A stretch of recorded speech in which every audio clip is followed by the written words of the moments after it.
কোনটো সময়ত হৈছিলে ঘটনাটো? 7:10 বা 15 মান হ'ব। ইমান ডাঙৰকৈ এটা শব্দ হৈছে, মই ভয় খাই গৈছোঁ। তাৰপিছত গম পালোঁ যে কিবা এটা হৈছে। তাৰপিছত ওলাই গ'লোঁ, আকৌ হ'লে 3বাৰ মান হৈছে। তাৰপিছত যে ছাদত যাই চালোঁ, যিমান ডাঙৰ পাথৰ পৰি ৱাল চোৱাল বাথৰুম চব ভাঙি গৈছে। আমাৰ ছোৱালী ইয়াতেই বহা আছিল, ময়ো ঘৰতে আছিলোঁ, ল'ৰা টিভি চাই আছিলে। মানে অলপৰ কাৰণে বাচি গ'ল?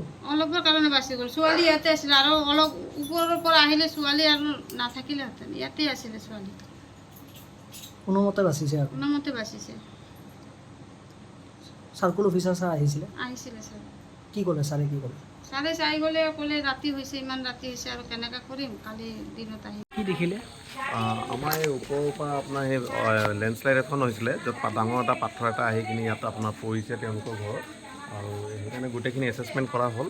আৰু কালি গোটেই আমাৰ বিভাগীয় মানুহসকল আহিব, SDRFৰ পৰা ইতিমধ্যে তেওঁলোকে আছেই গোটেইখিনি আমাৰ, আৰু আমাৰ চাৰ্কল অফিচৰ পৰাও আহিছে গোটেইকেইজন।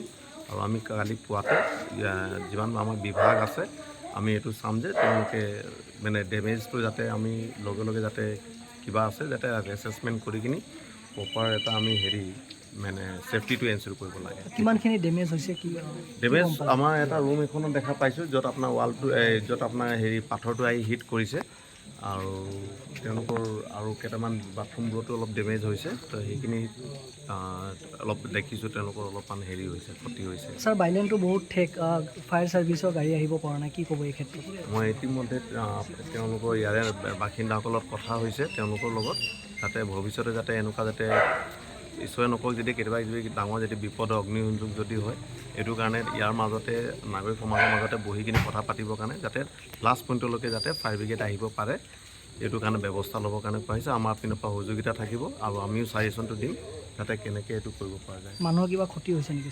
নাই, তেনেকুৱা কাৰো ক্ষতি হোৱা নাই। ঠিক আছে।